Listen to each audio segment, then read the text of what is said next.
Ouço Deus no murmúrio das águas dos rios. Ouço Deus no furor dos ciclones bravios. Ouço Deus no cantar matinais dos pardais. Ouço Deus no lamento de pobres mortais. Vejo Deus nas estrelas perenes de luz. Vejo Deus no esplendor que a alvorada traduz. Vejo Deus no suave perfume da flor. Vejo Deus no adeus, companheiro da dor. Sinto Deus na saudade que evoca a lembrança. Sinto Deus no morrer.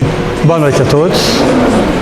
Vamos nesse momento cerrar os nossos olhos para que a gente possa entrar em sintonia, em harmonia com esse ambiente.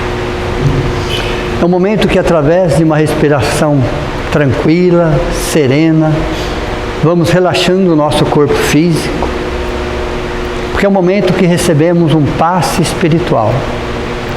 É um momento que uma equipe de médicos, enfermeiros, socorristas, amparadores, amigos do plano maior se aproximam de nós, nossos entes queridos. É um momento que nós vamos nos desligando do mundo lá fora e nos envolvendo de corpo e alma a esse ambiente de paz, de serenidade, de alegria, de confraternização, de tratamento espiritual. Agradecemos primeiro a Deus, nosso Pai, que nos concede a vida, que nos concede o tempo. A Jesus, nosso Mestre, nosso amigo, nosso companheiro. A toda a espiritualidade amiga aqui presente, independente da sua denominação religiosa. Agradecemos a Allan Kardec, o nosso codificador, por ter nos trazido uma doutrina que nos acolhe, que nos consola, que nos esclarece, mas que principalmente nos liberta. Há tantos espíritos, espíritas ou não, que estão envolvidos com a causa do amor, com a prática do bem, com o respeito à natureza, pelo respeito ao próximo, pela responsabilidade nos atos. Agradecemos a todos aqueles que fazem parte dessa nossa jornada, aos nossos avós, nossos pais, a todos aqueles que fizeram, que ainda faz parte da nossa família carnal. Só chegamos aqui hoje graças à ajuda de cada um deles. Que o nosso coração realmente resplandeça gratidão, porque a gratidão é o início de um processo de espiritualização. Quando nós agradecemos, nos sentimos mais próximos da nossa essência, mais próximos de Deus, mais próximos da natureza. Aquele espírito que já aprendeu a agradecer, já encontrou o caminho para a felicidade. E que possamos a cada dia agradecer pelas oportunidades, pelos desafios e às vezes também pelas dificuldades. Porque se somos diamantes brutos, muitas vezes precisamos passar por um processo de lapidação e que Deus nos conceda sempre a oportunidade de trabalho. Que assim seja. Vamos lá então. O assunto hoje, capítulo 21 do Evangelho segundo o Espiritismo, fala sobre falsos cristos e falsos profetas, ok? Primeiro vamos entender que nós, Cristo, só tem um, ok? Nós conhecemos Ele depois com o nome de Jesus. Mas existem milhões de Cristos. Cristo significa enviado. Na antiga Grécia, o nome era Demiurgo. Então, esses seres têm vários nomes, mas nas mais diversas culturas mas na essência eles significam enviados, ok? Então, haverá falsos cristos. O que ele quer dizer? Falsos enviados. Mas nós só temos um Cristo, ok? Que é o nosso Cristo planetário. E falsos profetas. Falsos cristos e falsos profetas significam que são seres distintos, não são os mesmos seres, ok? Primeira coisa, olhando no capítulo a gente vai perceber, haverá falsos cristos e falsos profetas. Então qual é a diferença de um e de outro?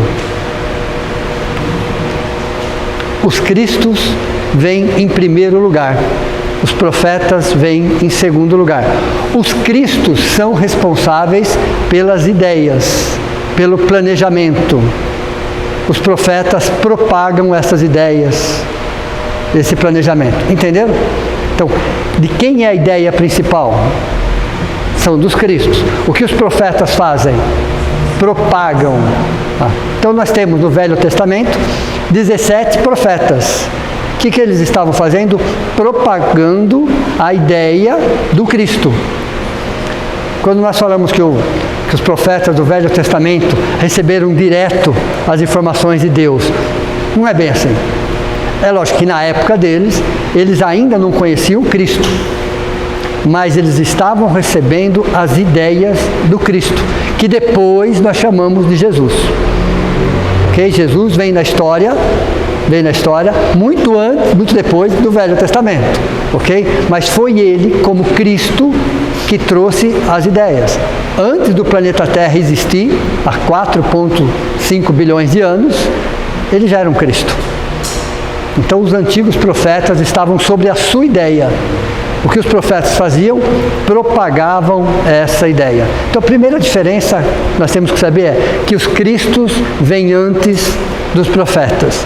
As ideias são dos cristos. Os profetas profetizam, propagam, divulgam a ideia dos cristos. Ok? Então, se existem falsos cristos, existem falsos profetas que propagam estas ideias. Ok? Então veja, os cristos são os idealizadores, e os profetas são os propagadores. Isso vai cair na prova, tá? Anotem, porque isso vai cair na prova. Ok?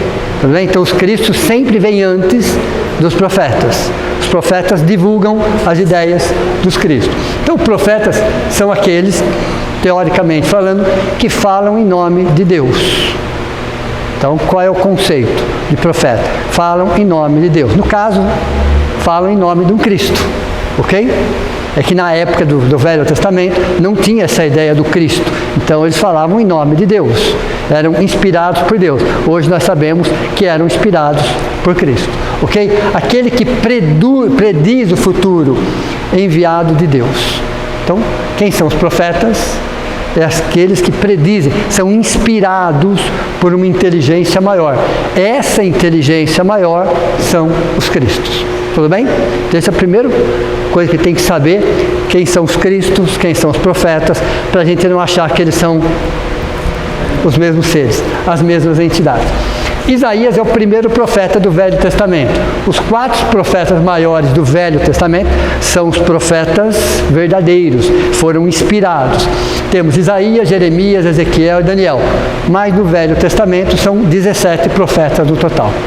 Esses profetas eram os verdadeiros profetas, porque de acordo com a época, de acordo com aquele momento, com aquela necessidade, ok? Eles profetizavam de acordo com aquela situação. Nós podemos pegar hoje e falar, mas isso não cabe no dia de hoje. Hoje. Não cabe hoje. Mas naquela época cabia e era necessário. Às vezes nós temos que entender texto e contexto. Ok? Então, buscar alguma coisa do passado e falar assim, mas não cabe no dia de hoje. No dia de hoje não cabe, mas naquela época cabia. Tudo bem? Como é que eu sei que algo é divino ou algo é humano? Quando vem de algum profeta. Oi? O tempo, ok? Tudo que passar pela barreira do tempo é divino. Tudo que ficar em algum momento foi necessário, claro, foi necessário, mas é humano. Então a gente pega as leis mosaicas, por exemplo, das leis mosaicas, o que é divino? Os 10 mandamentos. O que ficou naquela época foi necessário para aquela época. E quem era o povo de Moisés naquela época? Nós, tudo bem? Nós, ok? Éramos nós. Então imagine, né? Imagine como que você tinha que coordenar tudo isso, orientar tudo isso. Espíritos primitivos, vamos dizer assim. Espíritos primitivos. Então, se ele foi duro em muitas situações, extremamente enérgico e até violento, é porque havia uma necessidade para isso. Se algumas das suas leis são extremamente duras, era porque havia necessidade para isso também, ok? Mas para separar uma coisa da outra, é só saber o que passa pela barreira do tempo, ok? E temos o profeta como missionário. Vamos falar dos dias de hoje, pleno século 21. Existem vários falsos cristos e falsos profetas? Sim. Eles só estão no meio religioso? Não. Eles estão em todos os lugares, ok? Dá para discernir? Não é tão fácil assim. Não é tão fácil. Porque o falso Cristo ou falso profeta, primeiro ele te encanta.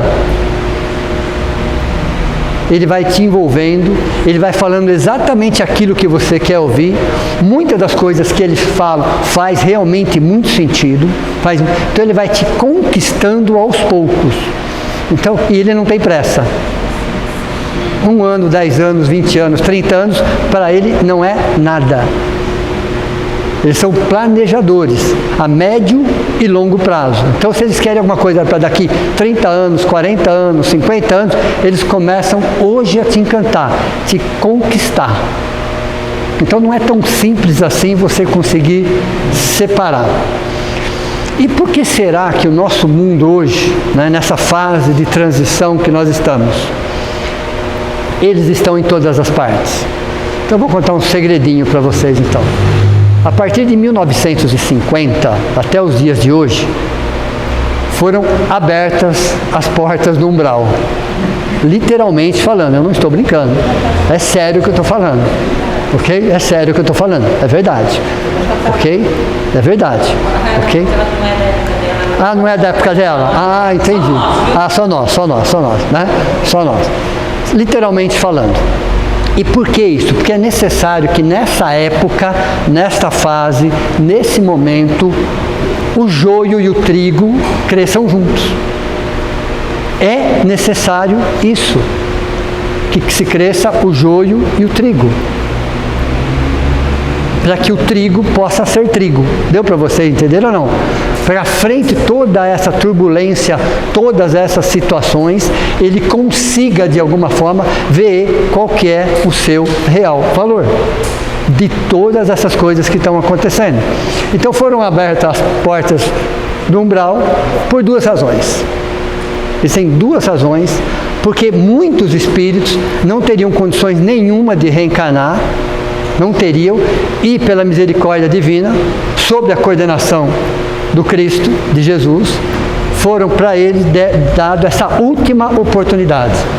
São seres extremamente inteligentes, mas seres extremamente revoltados, magoados e feridos no seu ego, devido a não ter encontrado no plano espiritual aquilo que eles imaginavam. Então são seres inteligentes, muito inteligentes, idealizadores, planejadores, e que de alguma forma foi aberto para que eles pudessem reencarnar.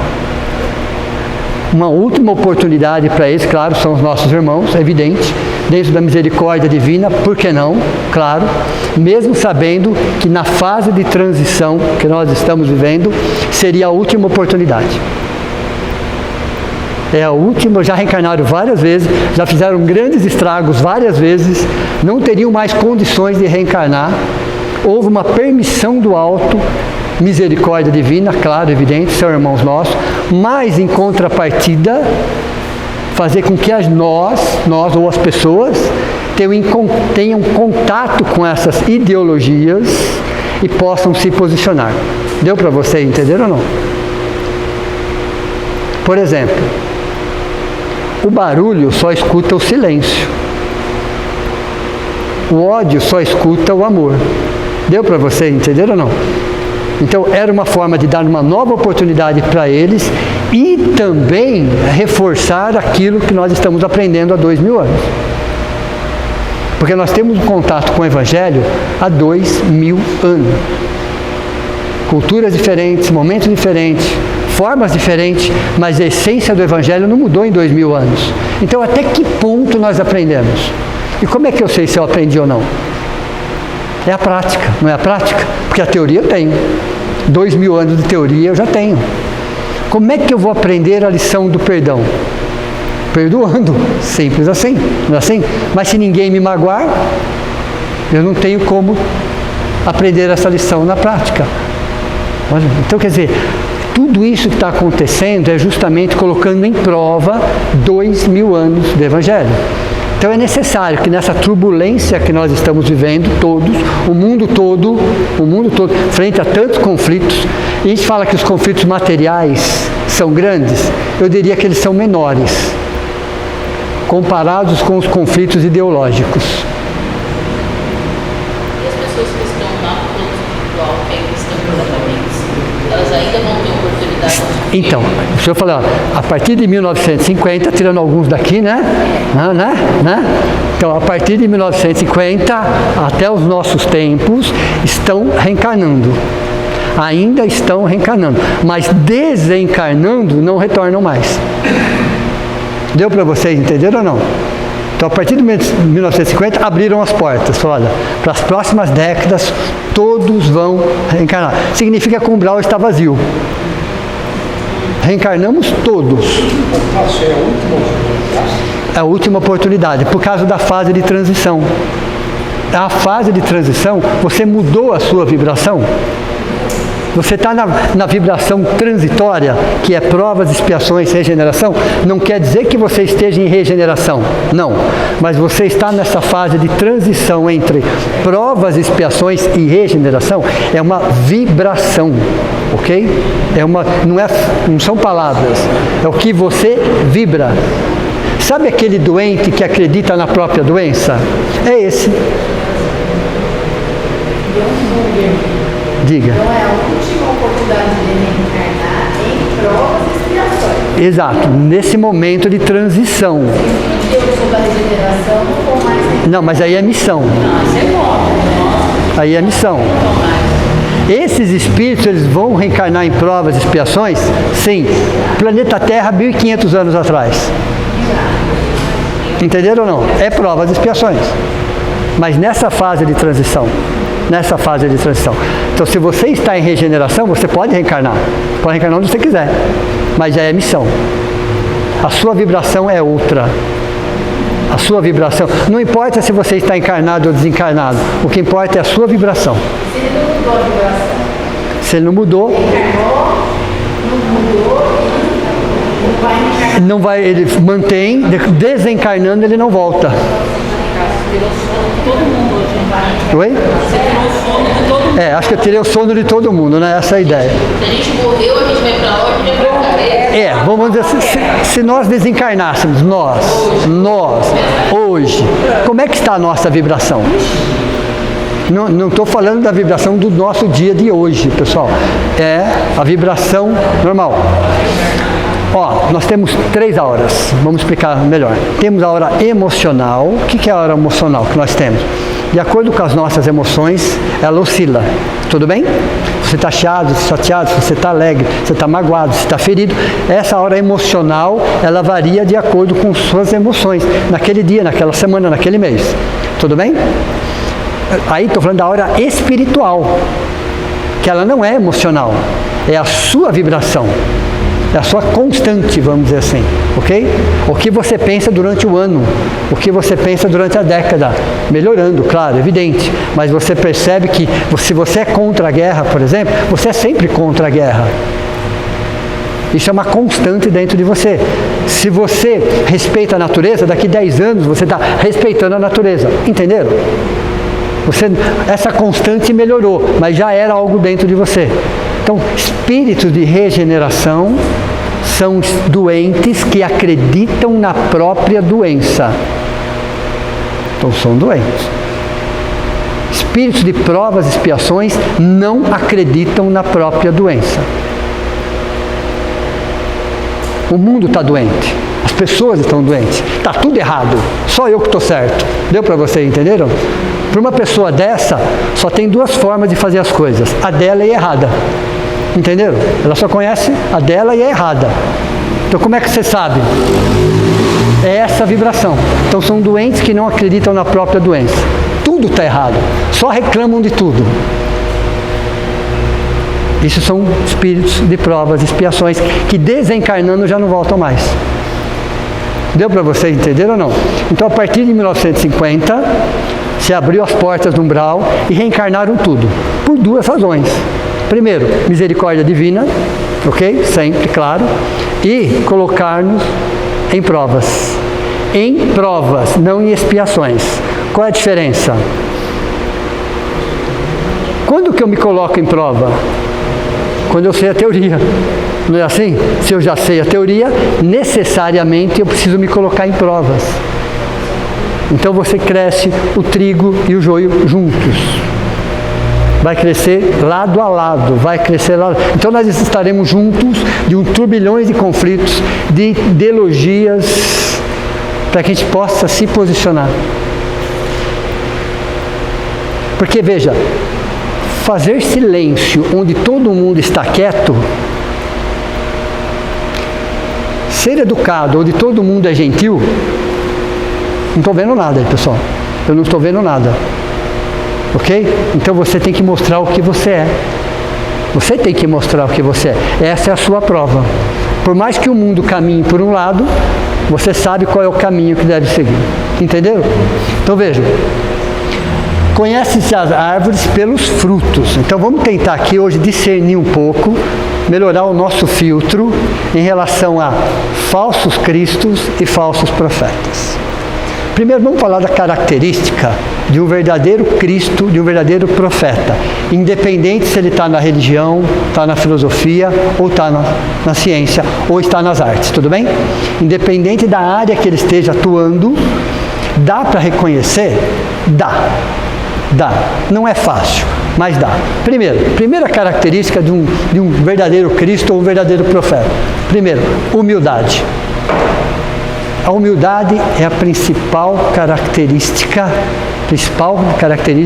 de um verdadeiro profeta, de um verdadeiro Cristo. Primeira coisa. Mas também não adianta falar, tenho orgulho da minha humildade, tá, pessoal? Fica chato isso. Ok? Então a primeira característica é humildade. São seres humildes. Ok? Falam de forma simples, explicam de forma simples, agem de forma simples. Então você percebe que são pessoas simples. Então a primeira característica de um espírito mais evoluído é humildade. Lembra do Sermão da Montanha, qual que era o primeiro degrau? Lembram disso ou não? São 7 degraus, mas o primeiro degrau, que é o principal e o mais difícil de todos, humildade. Só que antes da humildade tinha uma estrutura. Vamos ver quem vai lembrar da estrutura do primeiro degrau. O alicerce do primeiro degrau. Gratidão. Gratidão, ok? Qual é o alicerce da humildade? É a gratidão, ok? Então a primeira característica que você percebe em um verdadeiro profeta, um verdadeiro Cristo, independente da área da sua atuação, independente da área, é humildade. Segunda, olha interessante. Ele não se reconhece como um missionário, como um profeta, ele não se reconhece como rótulo. E por que será que ele não se reconhece como rótulo? Porque é natural. Aquilo que ele está fazendo é algo que ele já faz há muito e muito tempo. É algo que foi conquistado ao longo de existências. Então ele faz aquilo com naturalidade. De uma forma tão natural, tão espontânea, tão alegre, que ele mesmo não se reconhece um profeta ou um missionário nesse sentido. Então para ele fica meio estranho quando você tem rótulos. Ele fica meio estranho, ok? Porque ele fala, mas como que as pessoas não são assim? Mas isso é tão simples. É tão fácil, ok? Você pega, por exemplo, um Albert Einstein, que ele explicava a teoria da física quântica, ele olhava para as pessoas, mas vocês não entendem isso? Então, não entende, ok? Não entende. Mas para ele era simples aquilo. Por que era simples? Para quem não sabe, só levou 500 anos para ele fechar aquela fórmula. E é igual a m vezes c ao quadrado, ele levou 500 anos. Foram 3 reencarnações, só estudando sobre o assunto. Uma hora ele fecha a equação. Deu para você entender ou não? Então o verdadeiro missionário, independente da sua área de atuação, ele não se reconhece como missionário. Ele não se reconhece, ok? Nós o reconhecemos porque eles se destacam. Mas para ele esse destaque é algo natural, é algo espontâneo. Então a segunda característica. Terceira característica de um verdadeiro profeta, um grande missionário. Aonde ele está, ele irradia paz e serenidade. Aonde ele está? Ele não precisa falar. Ele irradia paz e serenidade.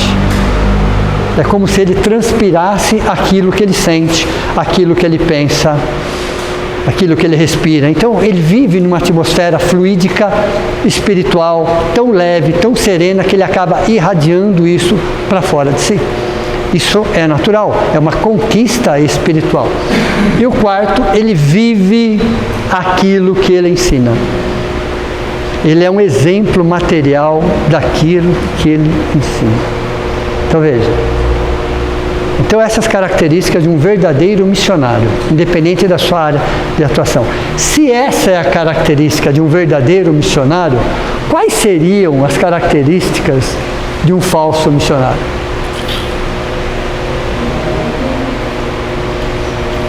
Ok?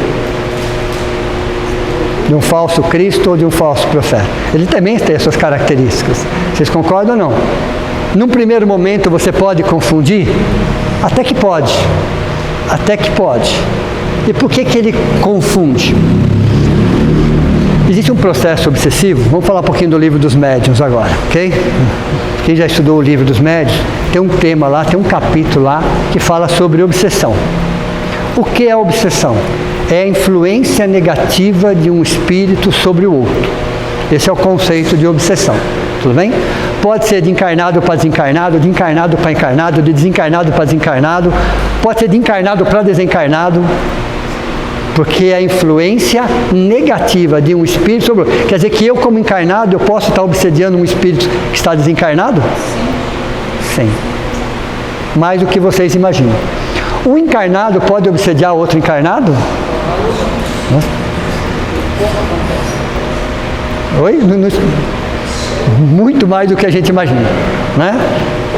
E um desencarnado consegue obsediar um encarnado, e um desencarnado pode obsediar um desencarnado. Então, veja, a obsessão é uma influência negativa de um espírito sobre outro. Então, não existe obsessão positiva. Mas o que seria uma pseudo-obsessão?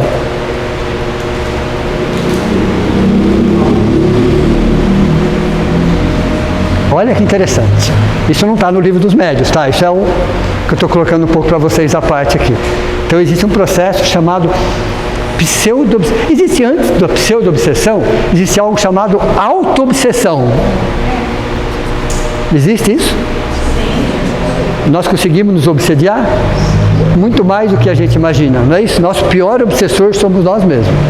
Esse é o pior de todos. Esse consegue fazer estragos na nossa vida, ok?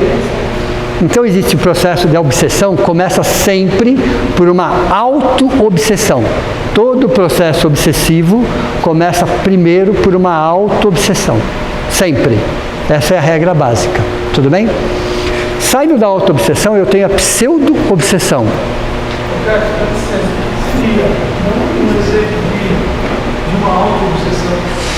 Sentimento de culpa. Sentimento de culpa é um processo de auto-obsessão. A gente fica se martirizando, se consumindo por algo do passado, não é isso? E o passado já passou. O que é a culpa? É um subproduto do orgulho. Então o sentimento de culpa é um exemplo típico de auto-obsessão. nós vamos nos consumindo, nós vamos não nos perdoando, e aquilo vai nos corroendo. É como se nós estivéssemos magoados com nós mesmos. Aliás, ninguém é capaz de nos magoar, tá? Quem nos magoa somos nós, com as atitudes das pessoas. E a mágoa também não deixa de ser um subproduto do orgulho.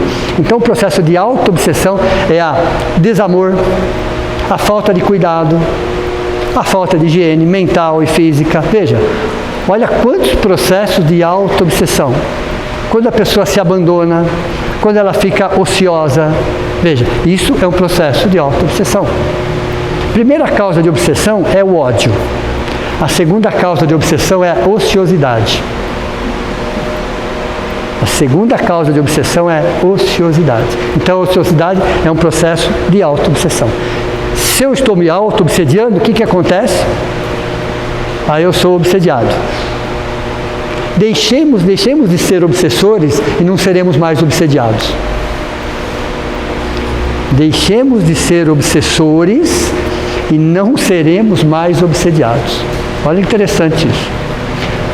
Pseudo-obsessão. Vou dar um exemplo bem prático da pseudo-obsessão. Sabe aquele ciúmes doentio? Ciúmes doentio é uma pseudo-obsessão. A pessoa não tem a intenção de machucar, de magoar e de ferir, mas o seu ciúmes doentio machuca e fere. Entenderam o que é uma pseudo-obsessão? Não há a intenção, mas machuca e fere. O ciúmes doentio é um exemplo de pseudo-obsessão. A pessoa não faz aquilo com a intenção de prejudicar, mas o seu comportamento faz com que machuque. Entenderam ou não? Então, primeiro é auto-obsessão, depois é a obsessão simples. O que é uma obsessão simples? Que não é uma simples obsessão, ok? São pequenas ideias, pequenas informações, coisas corriqueiras. Sabe aquela fofoquinha básica? Sabe aquela coisa pequena, que parece pequena, mas aquilo vai crescendo dentro de você? Quando você vê, você faz horas que você está envolvido com aquilo, mas começa com nada. Começa com 1 minuto de distração, por exemplo. 1 minuto, não mais do que isso. Daqui a pouco você vê, faz horas que você está envolvido com aquilo. Então a obsessão simples não é uma simples obsessão. Então começa por uma auto-obsessão, depois vem para uma obsessão simples, até chegar na segunda. A segunda não tem cura. A terceira tem, a quarta tem, mas a segunda não tem. Olha interessante. Começa por uma auto-obsessão, obsessão simples, fascinação. A segunda chama-se fascinação. A pessoa está fascinada, literalmente falando, por aquela verdade, por aquela ideia, por aquela postura, por aquela ideologia. Nada e nem ninguém consegue mudar aquela opinião. Deu para você entender o que é uma fascinação? Não tem quem fale. Você tem que deixar evoluir para a subjugação, que é a quarta. Aí na subjugação você tem a subjugação moral e a subjugação corporal. Entenderam ou não? A subjugação moral, o que é? A pessoa se compromete com aquilo que ela fala. Isso aí entra o fanatismo. O fanatismo está na fascinação. Fascinação. Já tentaram conversar com alguém fanático? Conseguiram alguma coisa? Não. Isso é uma fascinação. Então não tem como tratar uma pessoa no segundo estágio. Ela tem que evoluir para o terceiro estágio. Ela tem que começar a se comprometer moralmente, depois fisicamente, para começar um processo de tratamento. Aí está um passo da loucura à obsessão por subjugação. Seria um falso profeta? Então, o falso profeta, ele vai na onde? Na segunda. Entenderam ou não? Então ele fala o que você quer, ele te elogia, ele te coloca para cima, tudo faz muito sentido, aí você vai pesquisar e aquilo realmente faz sentido, mas aos poucos ele vai te envolvendo, sem que você perceba. E nós temos algo dentro de nós chamado ego, todos temos, ok? E ele vai alimentando o seu ego, ele vai te colocando num patamar ilusório, você vai se achando, literalmente falando, E aí ele vai crescendo, crescendo, crescendo, até que te derruba. Deu para vocês entenderam ou não?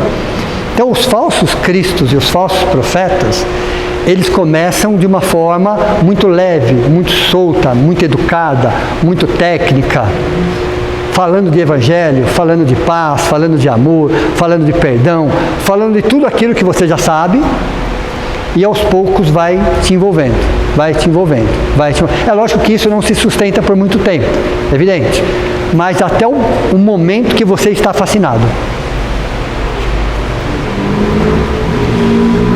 Ok?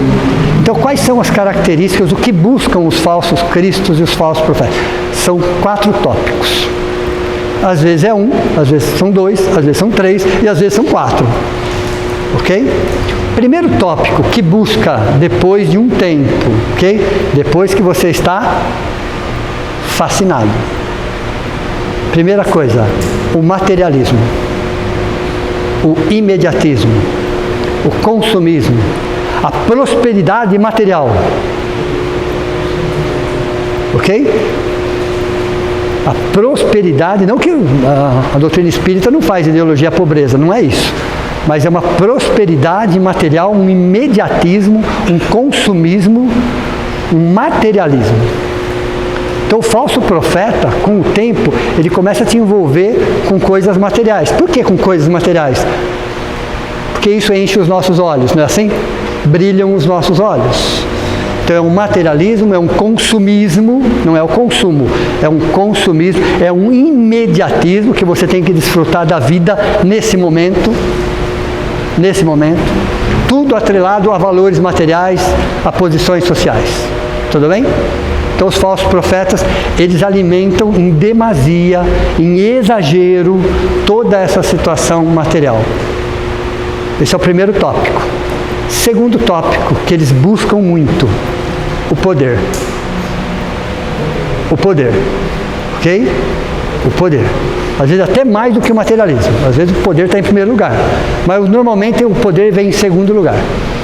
O poder de você estar sobre aquele comando, sobre aquela liderança, sobre aquele destaque, sobre aquela situação de superioridade, entre aspas, ok?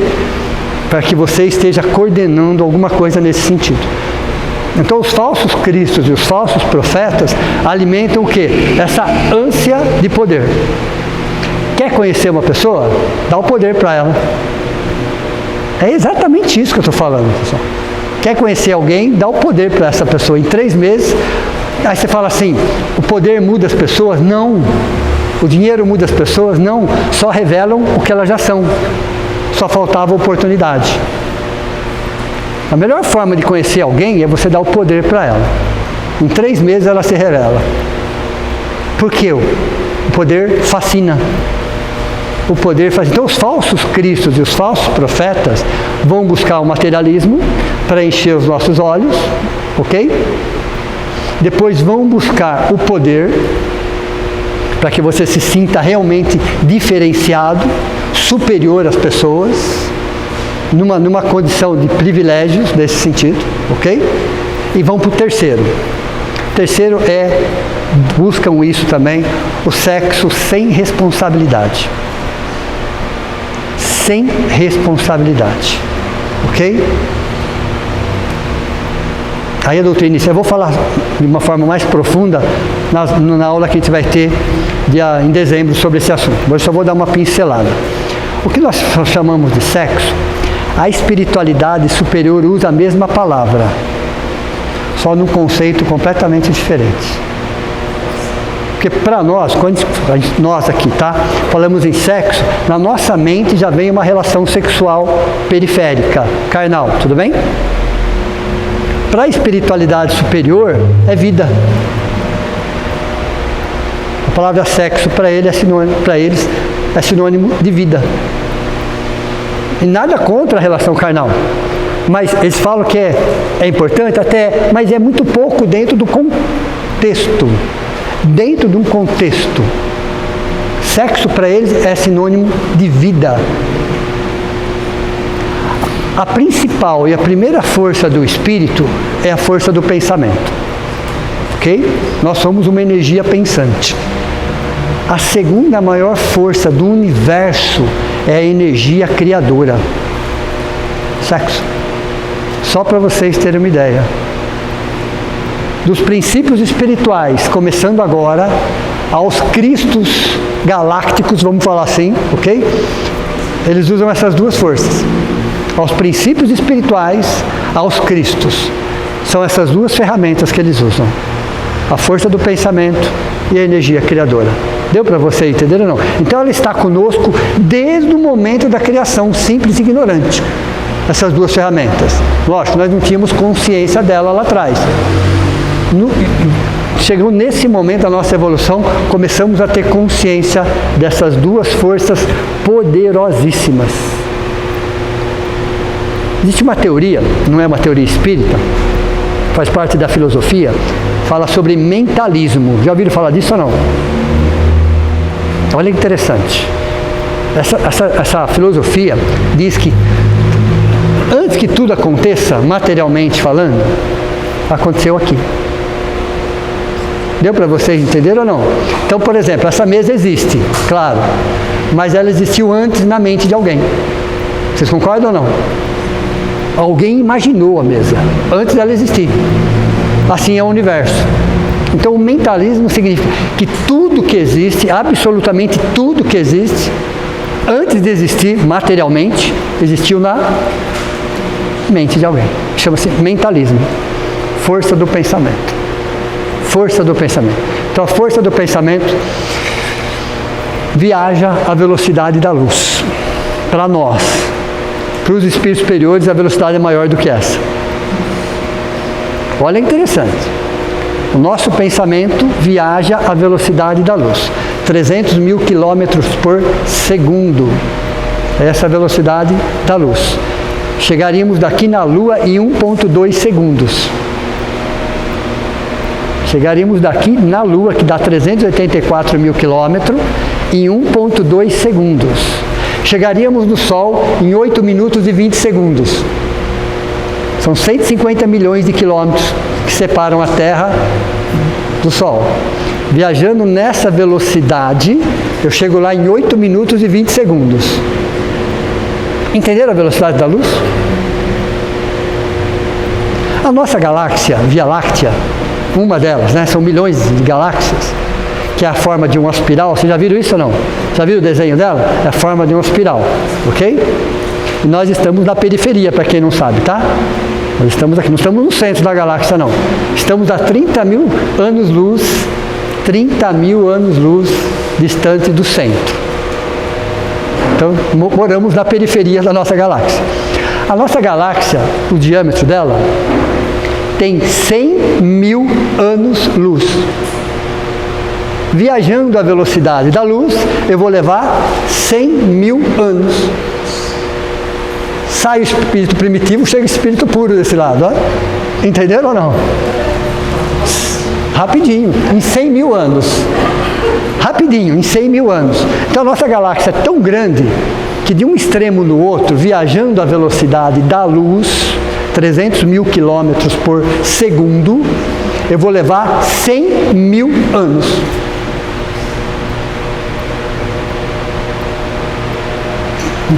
Gostaram de entender um pouquinho do universo? Ok? A nossa estrela mais próxima é o Sol. Então eu vou levar 8 minutos e 20 segundos.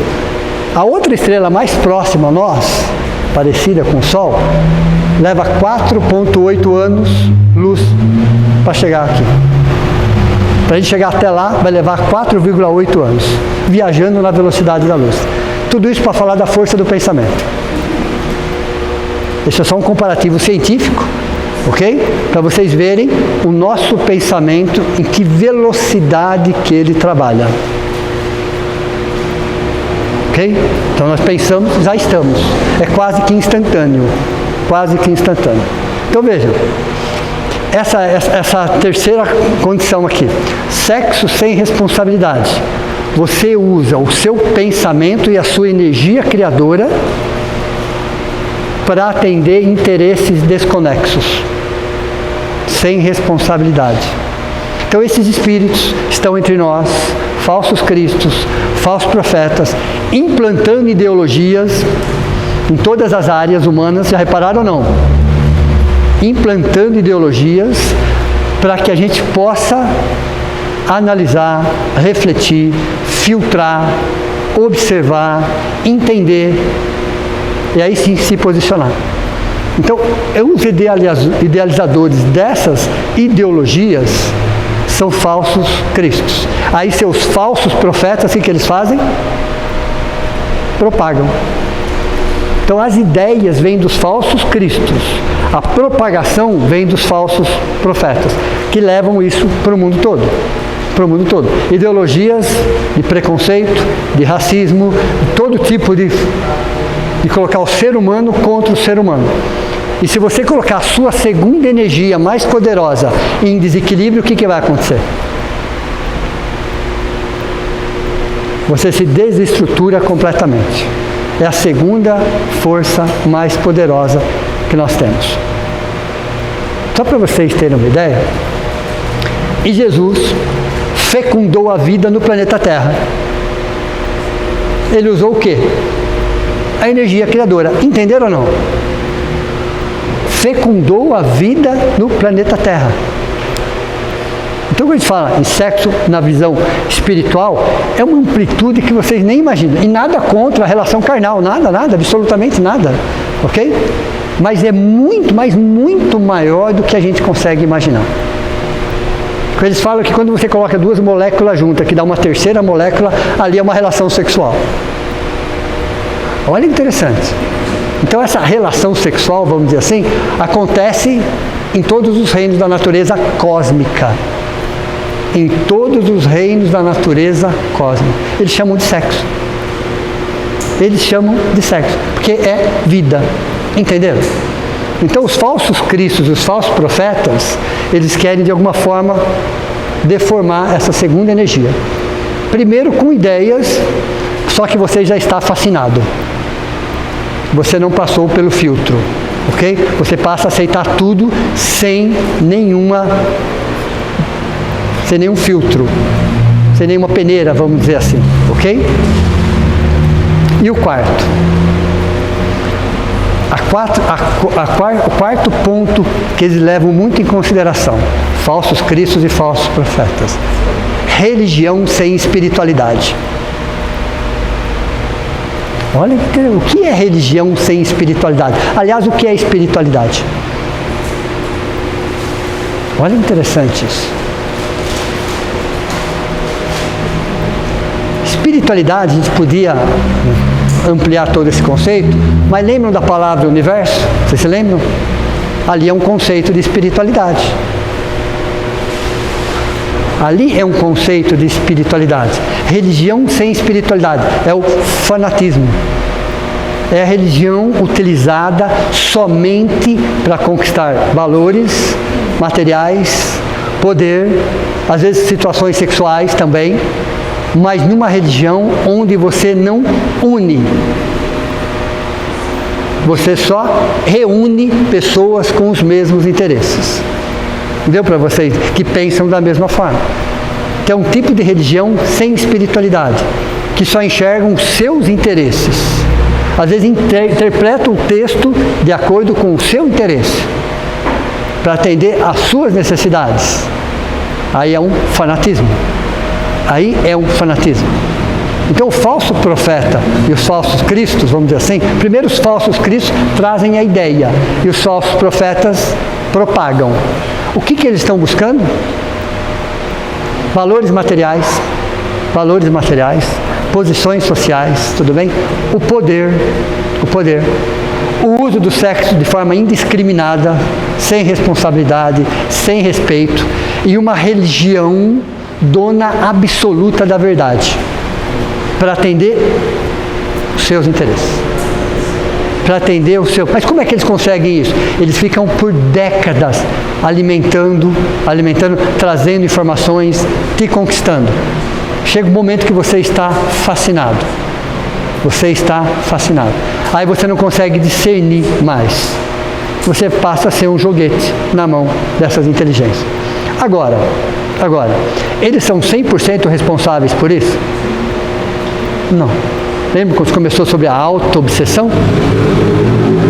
A auto-obsessão depois vai para a fascinação. A fascinação, ela está assentada em orgulho, em arrogância, em prepotência, em vaidade desmedida. Todos nós temos isso. Por isso estamos no planeta de provas e expiações. Então todos nós somos arrogantes, todos nós somos prepotentes, todos nós somos vaidosos, todos nós somos orgulhosos. Como é que eu sei disso? Se tiver algum anjo aqui, me desculpe, tá? Não foi sem querer, ok? Porque estamos num planeta de provas e expiações. É característica de um planeta de provas e expiações. Porque isso acaba adensando o nosso corpo espiritual. Então, no plano espiritual, você não precisa nem abrir a boca. De acordo com a densidade, com a coloração do seu corpo espiritual, mostra exatamente o que você é. É a densidade e a coloração do seu corpo espiritual. Significa que um processo chamado reeducação emocional centrada no auto-amor, anote porque vai cair na prova isso, tá? Um processo chamado reeducação emocional centrada no auto-amor muda a estrutura molecular do nosso corpo espiritual. Entenderam ou não? Ele muda a estrutura molecular do nosso corpo espiritual. Em outras palavras, vamos ficando mais leves. Entenderam ou não? Então, o seu corpo espiritual, ele reflete as suas emoções, os seus sentimentos. Não daquele dia, daquela semana ou daquele mês, não. A sua constante vibratória. Deu para vocês entenderam ou não? Nosso corpo espiritual reflete a nossa constante vibratória. Constante, entre aspas, porque estamos evoluindo. Mas aquilo que você, ao longo dos anos, ao longo das décadas, você vem alimentando dentro de você. Isso vai mudando a estrutura molecular do nosso corpo espiritual. Então, quando o Chico Xavier falava assim, eu vou dar um pulinho lá em nosso lar. Ele falava assim, com uma facilidade. Mas como assim? Como é? Não dá para ir? Com aquela facilidade toda? Como é que ele conseguia? O corpo espiritual dele estava de acordo com o corpo espiritual daqueles seres. Deu para você entender? Ali era a casa dele. A vibração dele estava ali. Então o corpo espiritual dele, então ele era muito fácil para ele ir lá. Era muito fácil. Porque ele era de lá. Simplesmente é porque ele já era o espírito de lá. Ok? Então nós somos atraídos magneticamente, aí você tem a força da gravidade. Então, qual é o valor da força da gravidade no nosso planeta? Né? Aprendemos isso nas aulas de física. 9,8 metros por segundo ao quadrado. Lembram disso ou não? Ninguém lembra disso, pessoal? Eita, ok? Olhem lá. Depois a gente arredondava para 10 para fazer conta. Mas era 9,8 metros por segundo ao quadrado, ok? Então, é uma força da gravidade. Então, o planeta Terra, ele atrai os corpos. Força de gravidade. Por que nós fomos atraídos para um planeta de provas e expiações? De acordo com o peso específico do seu corpo espiritual. O peso específico do seu corpo espiritual tem a ver com a sua evolução moral. Entenderam? Então, o peso específico do nosso corpo espiritual tem a ver com a nossa evolução moral. Então, se a nossa evolução moral está em provas e expiações, nós somos chamados magneticamente, vibracionalmente, ok? Gravitacionalmente, para o planeta da nossa escola. Mas se eu tiver um corpo muito leve, eu posso reencarnar? Claro, ainda bem, né? São os nossos exemplos, são os nossos missionários. E eles não entendem, olha, não entendem mesmo, né? Por que existem tanta confusão, tanta situação? Eles não entendem, eles vêm, eles trabalham, fazem, mas eles não entendem que para eles é muito mais simples viver em paz do que viver em conflito. Sim ou não? Não tem pessoas que adoram uma confusão? Tem pessoas que adoram, sai de uma, entra na outra, e você, veja, é esse estado. Esse estado é externo? Não. Esse estado é interno. Tanto que o umbral interno é muito pior do que o umbral externo. Mas é muito pior. O umbral externo é um reflexo do umbral interno. Mágoa, ressentimento, sentimento de culpa, ódio, desejo de vingança. Todo esse sentimento gera o que em nós? Um umbral interno. Aliás, para quem não sabe, isso também está no livro dos médiuns, Laboratório do Mundo Espiritual. Okay? O plano espiritual inferior, aí vamos falar da subcrosta aí, existem verdadeiros laboratórios, verdadeiros cientistas, ok? De uma intelectualidade, e eles trabalham exatamente sobre processos obsessivos. Muita tecnologia, tá? Mas muita. Tá? O chip hoje para eles é algo do passado. Já é algo de 20 anos atrás. O chip no processo obsessivo já é algo de 20 anos atrás. Então, e lá eles conseguem pesar sentimentos. Eles têm tecnologia para isso. E o sentimento mais pesado, literalmente falando, tá? Que um ser humano pode carregar é o desejo de vingança. Isso adensa o nosso corpo espiritual. Isso nos mantém atrelado a vibrações muito baixas. Entenderam? E é exatamente o que esses espíritos querem.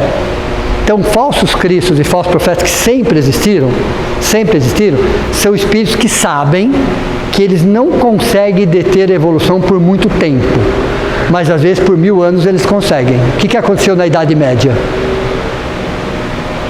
Período negro da história, vamos dizer assim. Esses espíritos, de alguma forma, conseguiram deter a evolução, só deter temporariamente, claro, ok? Deter a evolução por quase 1000 anos. Mas por que eles conseguiram? Porque encontraram um campo farto. Deu para vocês entenderem ou não? Porque encontraram espíritos moralmente atrasados, extremamente agressivos, violentos, vingativos. Então, para eles foi muito fácil alimentar essas ideias. Foi muito fácil alimentar essas ideias. Então, essas ideias existem até hoje? Existem. Por falsas aparências. Então, se você olha essa ideia de uma forma superficial, você fala, nossa, isso faz muito sentido. Mas à medida que você vai se aprofundando, vai entendendo qual é a consequência daquilo, a médio e longo prazo, qual é o objetivo, você vai percebendo que aquilo era só uma máscara. Era só uma máscara. Só estava embrulhado para presente. Deu para vocês entenderam ou não? Uma ideologia que separa, uma ideologia que discrimina, uma ideologia que joga o ser humano contra o ser humano, e mais embrulhado para presente. Entenderam ou não? Embrulhado para presente. Se você fica só no presente, você fica só na embalagem, você fica só olhando a embalagem e não percebe que aquilo no fundo está desagregando, destruindo. Sabe, são aquelas pessoas que falam assim, você tem que curtir a vida ao máximo, sem pensar na responsabilidade, porque o momento é agora. Viva sob qualquer situação. Veja, como assim? Qual é a consequência disso? No amanhã, no depois da manhã. Porque não é uma questão de certo e errado, nunca foi. Tudo bem? Porque certo e errado são valores relativos. É uma questão de ato-consequência. Entenderam ou não? A espiritualidade não fala em certo e errado. A espiritualidade fala, olha, ato, consequência. Aí vem aquela frase de José Herculano Pires que diz assim, que você já conhece, inclusive, ok? Deus criou o livre-arbítrio por amor. Nós criamos a fatalidade por determinismo da lei de causa e efeito. Tudo bem? Olha, interessante essa frase. Então, quando você fala em falsos cristos, falsos profetas, você vai olhar o quê? São exploradores da boa-fé. Mas só é enganado quem quer. Chega um momento que você, de alguma forma, aceitou aquilo. Aquilo também fazia parte dos seus interesses, da sua vontade, dos seus desejos. Você foi sendo envolvido pelo seu ego, você não foi filtrando nada e eles foram te envolvendo, começando por uma auto-obsessão, depois por uma obsessão simples, depois por uma fascinação, até chegar a uma subjugação moral, onde você se compromete moralmente com algumas atitudes e depois você vai se comprometendo fisicamente, a um passo da loucura. A fé ou a crença? A fé, olha que interessante. A crença é facilmente envolvida. Vocês concordam ou não? uma religião sem espiritualidade entra a crença. Religião sem espiritualidade, a crença está. A fé não. A fé, por que a fé não está? Porque a fé é... Allan Kardec diz assim, fé inabalável só é aquela que pode encarar a razão face a face em qualquer época da humanidade. Veja, fé inabalável só é aquela que pode encarar a razão. O que é razão? É bom senso, discernimento, é pesquisa. Em qualquer época da humanidade. Isso é fé. Isso é fé. A crença já não. A crença é algo que você moldou de acordo com a sua necessidade, de acordo com o seu momento evolutivo, de acordo com o seu ego. Então, no mundo existem milhares de crenças, muito pouca fé. E a fé existe em todas as religiões. Não é uma questão de rótulo religioso. Aliás, nem necessariamente ter uma religião. Nem necessariamente. Qual é a diferença entre um padre, ou um sacerdote, ou um pastor, né, fazendo a sua missa de coração aberto, levando o melhor que ele tem, falando palavras de caridade, de bondade, de perdão? Imagine essa situação num extremo do planeta. E no outro extremo do planeta, um cientista ateu buscando a cura de uma doença. Qual é a diferença dos dois? Não tem. Simplesmente não tem. Porque os dois estão trabalhando para o bem da humanidade. Entenderam? Os dois estão trabalhando de formas diferentes para o bem da humanidade. Porque o templo de Deus é o planeta Terra, não é exatamente um local específico.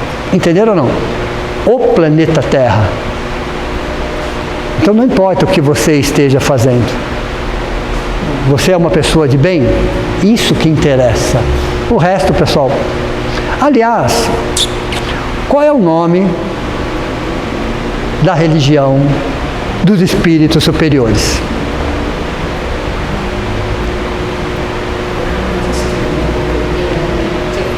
Duas palavrinhas assim.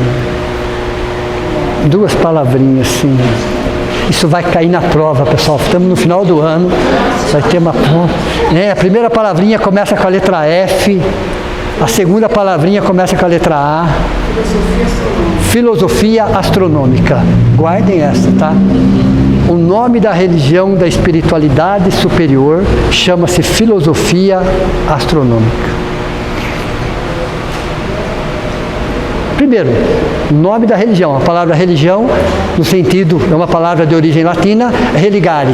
Religar a criatura com o Criador. Ok? Por isso que quando se pergunta assim, você é da religião espírita? É que a gente não vai explicar, né? Porque senão leva muito tempo. Mas a resposta seria o quê? Depende do que você entende pela palavra religião. Entenderam ou não? Se for religião rótulo, não é. Se for religião rótulo, não é. Se for religião no sentido da palavra, sim. Entenderam ou não? Porque não é uma religião como qualquer outra.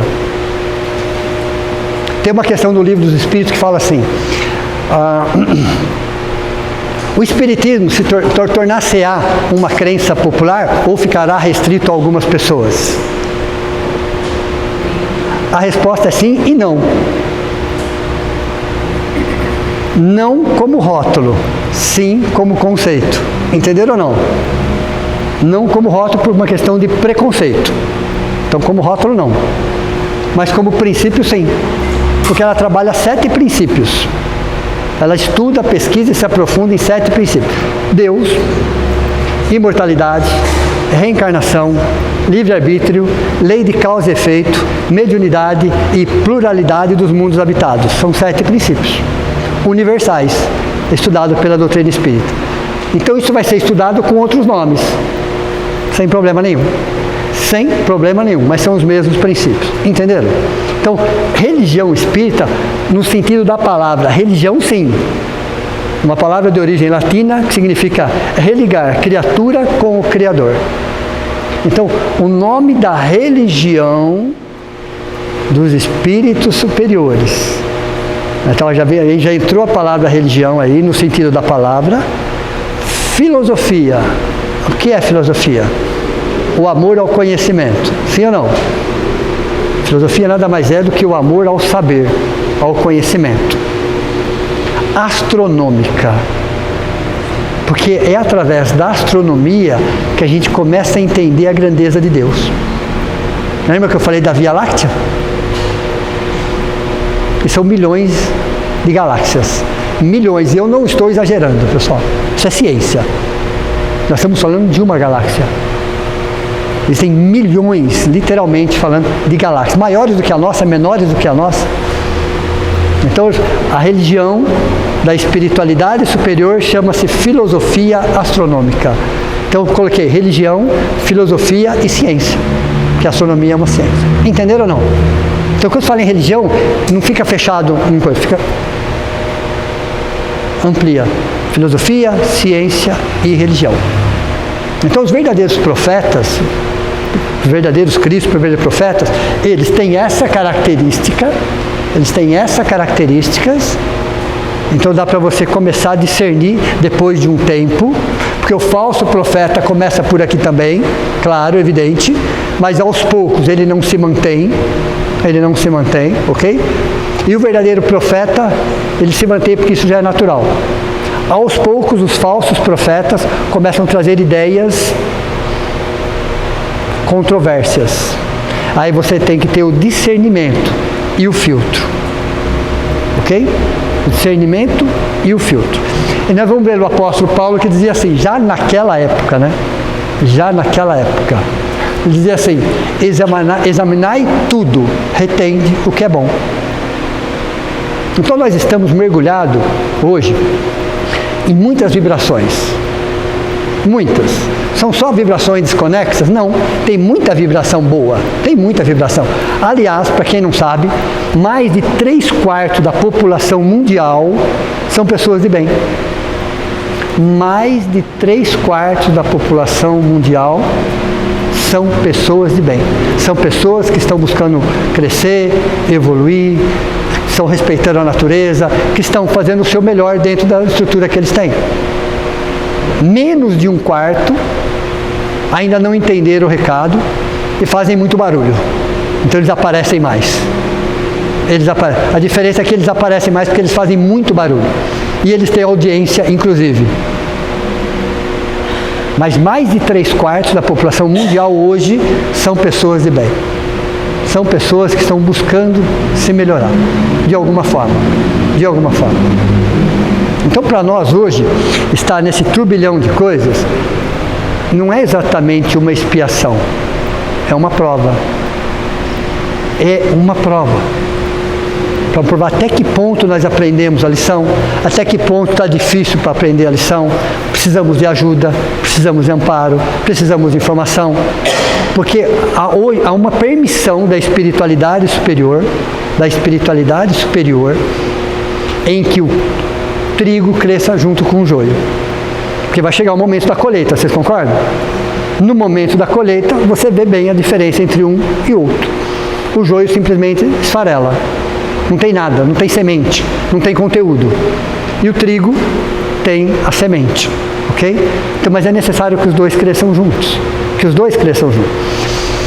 Até algumas décadas atrás, quando havia essas manifestações, a espiritualidade falava assim, existe todo um processo obsessivo coletivo em cima.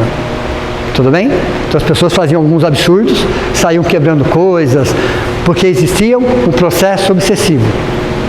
Não existe mais. As pessoas estão por conta. Deu para vocês entenderem ou não?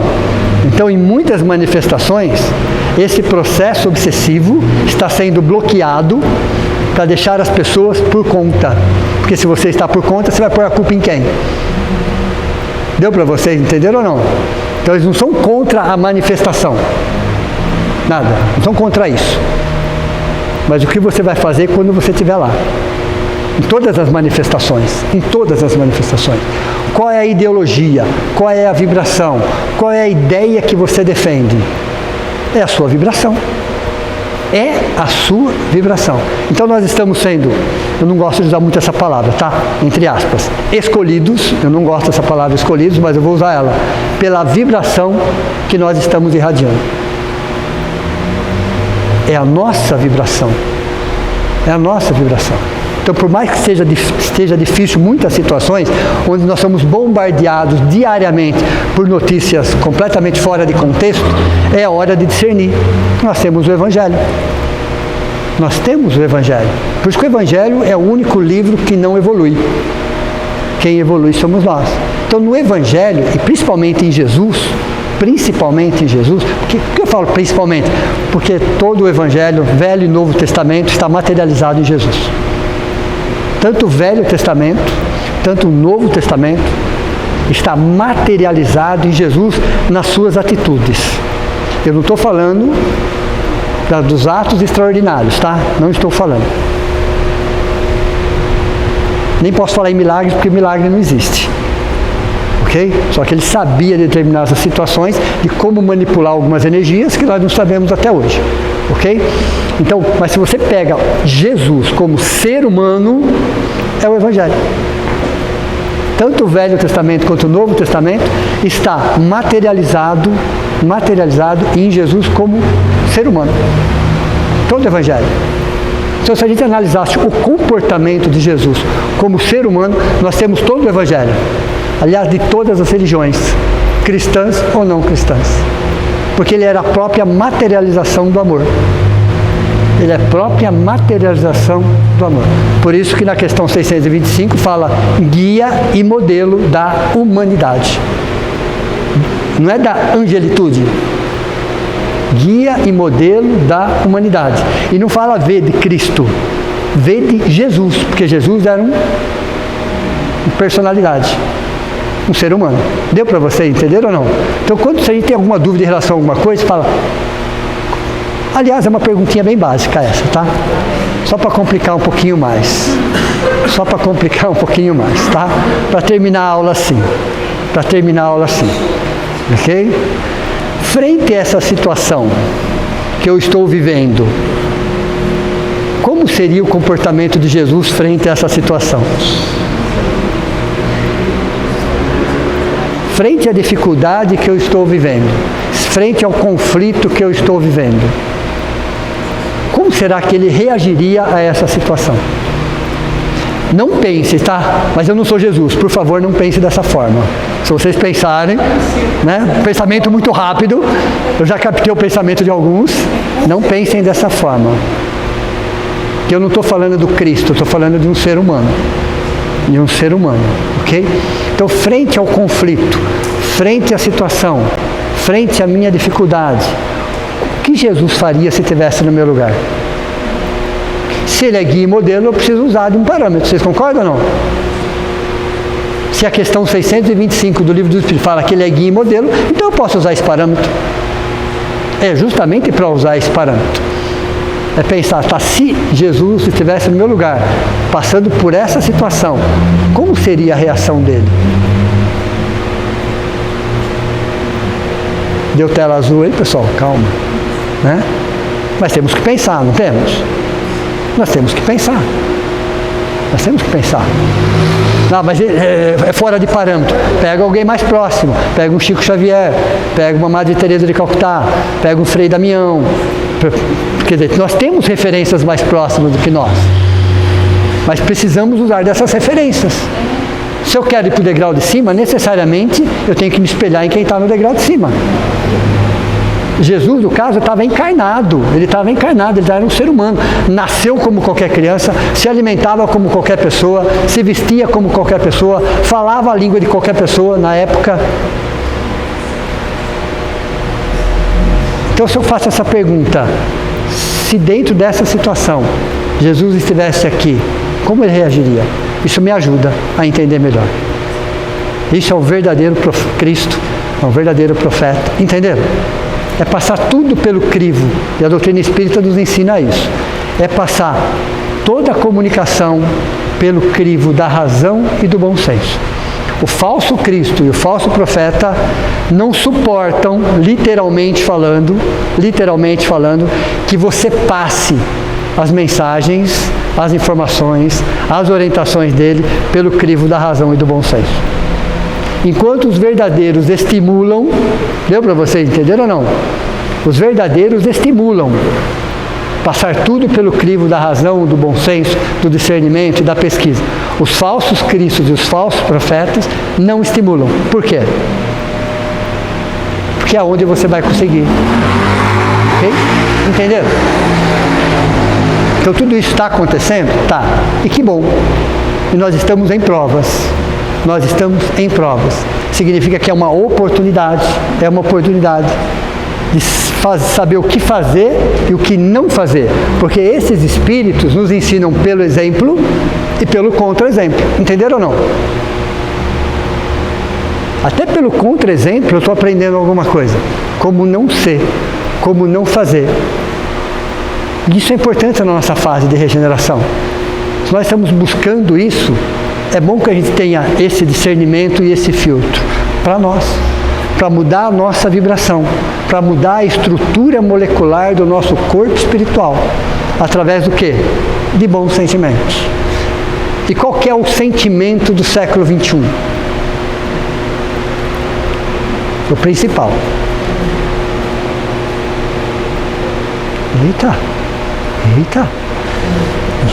Nós estávamos, vamos voltar à historinha então, pessoal. Nós estávamos no plano espiritual, nos programando para esta reencarnação. Lembram disso ou não? E ufa, ok? Então,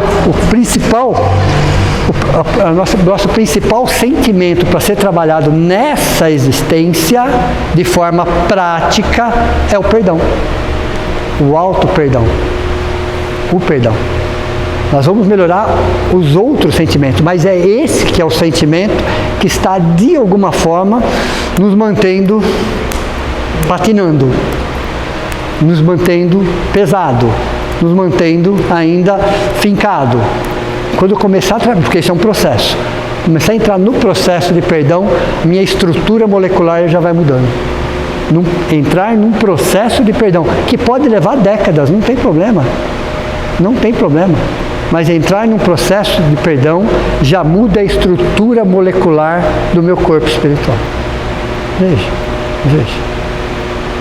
Quando é que você entende que você está entrando nesse processo?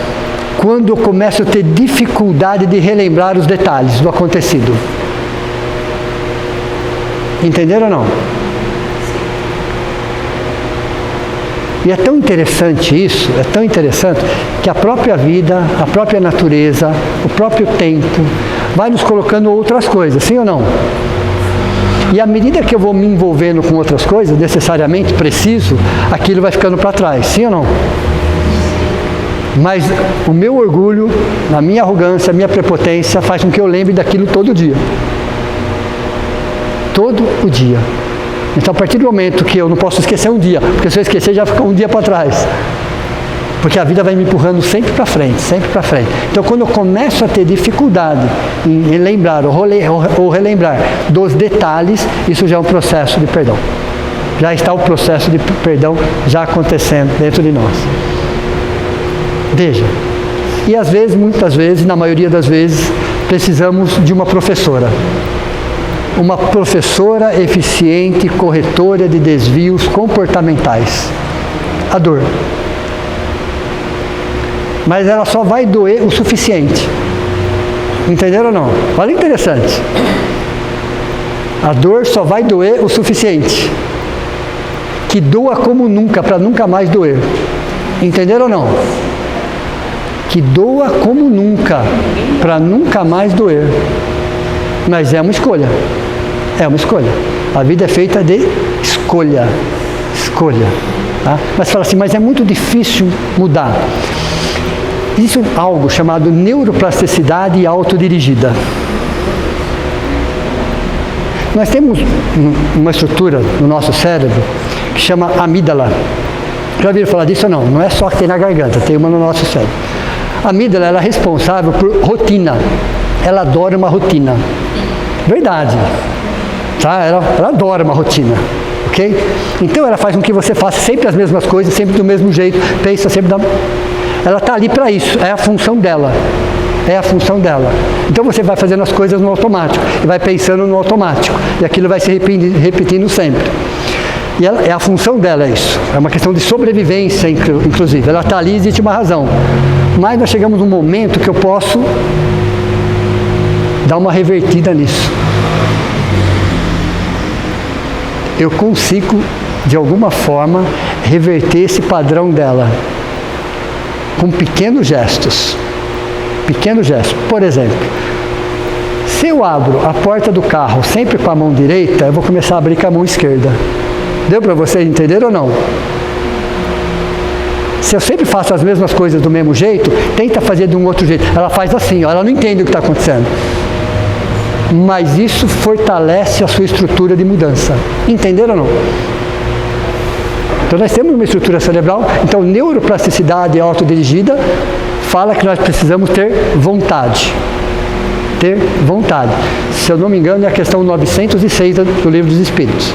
Ok? Pode o homem, frente, né, as suas dificuldades, vencer? Pode. O que lhe falta é vontade. Essa é a questão. A vontade tem a ver com escolha e tem a ver com estrutura cerebral. Uma vez que eu mudo algumas coisas simples, rotina, hábitos, eu faço com que o meu cérebro comece a trabalhar de um outro jeito. Isso facilita as mudanças na minha vida. Entendeu? Ok? Entenderam sobre falsos cristos e falsos profetas? Como eles estão entre nós, assim como estão os verdadeiros? E que bom que eles estejam entre nós, os dois, porque eu consigo me posicionar em cima disso. Tudo bem? Então, fazer só a prece de encerramento. Então vamos, nesse momento, agradecer a Deus, a Jesus, a toda a espiritualidade amiga aqui presente, por mais essa oportunidade, por mais essas informações, por mais essas reflexões, que possamos aos poucos, pensando, refletindo, analisando, introjetando, para que a nossa vida possa realmente fazer sentido, para que eu possa dar um colorido diferente, um objetivo diferente. Isso só depende de mim. Agradecer sempre a Deus e a espiritualidade, as pessoas que estão à nossa volta, a essa doutrina que nos acolhe, que nos esclarece, que nos liberta, que nos dá oportunidade de crescimento, que mostra e prova que todos nós somos seres humanos. Cada ser humano do planeta Terra é o nosso irmão. É alguém que também está lutando, evoluindo e crescendo. E que Deus possa nos conceder sempre a oportunidade de trabalho, a obediência, a resignação. A obediência é o consentimento da razão. A resignação é o consentimento do coração. Que possamos trabalhar a obediência e a resignação através de uma disciplina que nos faz bem, que faz com que a gente cresça como ser humano, que a gente tenha certeza que não estamos aqui por acaso. Uma boa noite a todos vocês.